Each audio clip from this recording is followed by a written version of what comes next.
Welcome back to AM Northwest. You know, social norms are changing in the era of the coronavirus health crisis. What would have been considered a faux pas a few months ago is now common practice. Here to help us navigate this new normal, we welcome etiquette expert Sharon Schweitzer. Good morning, Sharon. How are you?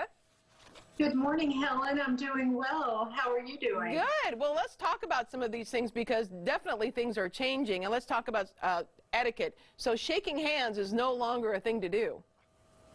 No, it's not the thing to do. Here in the U.S., the handshake has historically been the way to greet people, either socially or in business.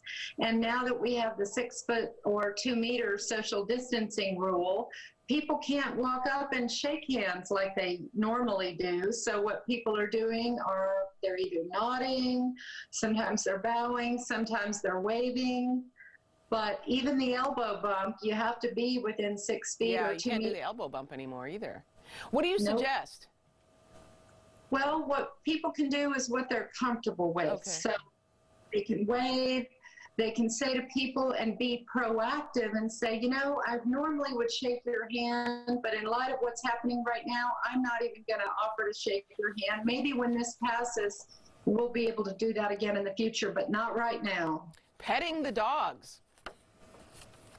We all love Fluffy, but Fluffy can't keep up with what mass media is sharing with us, which is all the good steps to do to avoid the COVID-19.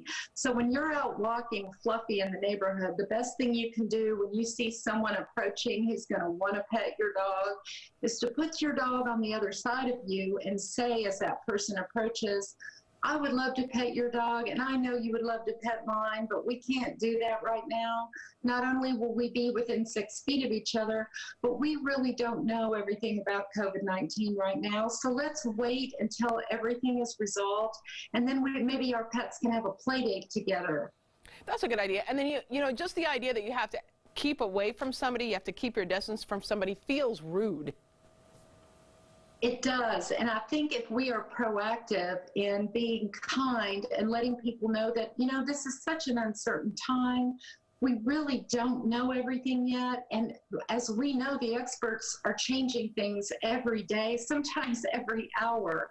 So for us in the lay community, we really don't know all the scientific details. So if we're proactive with each other and we're kind, it can really put people at ease. And I think that's the toughest thing right now, Helen, is we all feel awkward. Yeah. And none of us feel awkward. Right.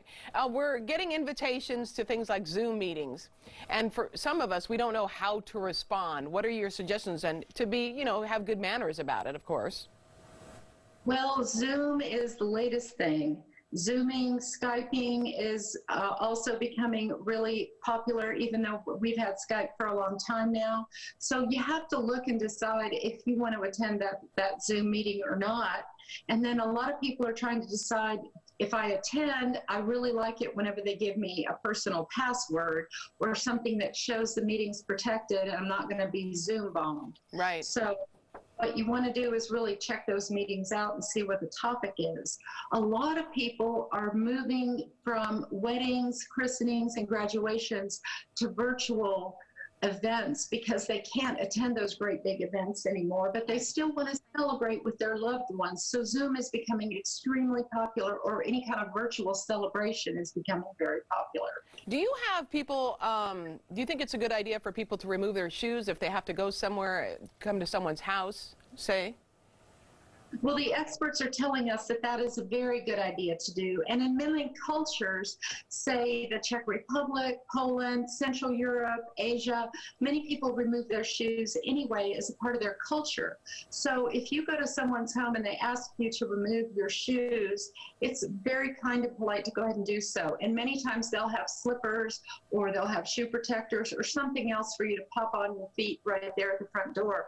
It's also a good idea to be proactive and maybe pop a couple pair of clean socks in your vehicle or in your bag or your purse.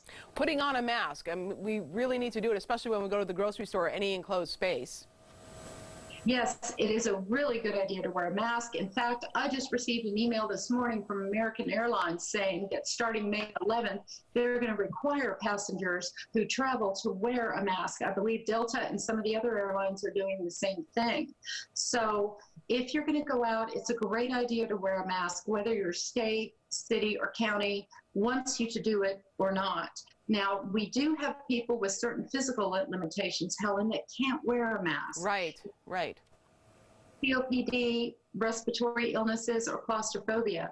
So before you correct someone else for not wearing a mask, as you and I both know, Helen, sometimes you can't tell if someone has a physical ailment. So we need to leave it up to authorities to correct other people, you know, who aren't wearing a mask. What are your thoughts on in-person meetings?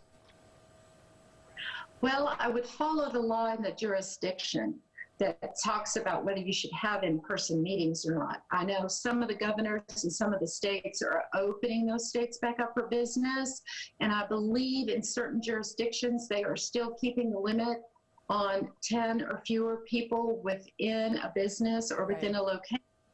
So I would definitely follow the law in the jurisdiction, and I would, from my understanding, it is still 6 feet apart. Yeah. So have a great big executive conference room or executive briefing center where you can sit 6 feet apart and still hold your meeting. Yeah.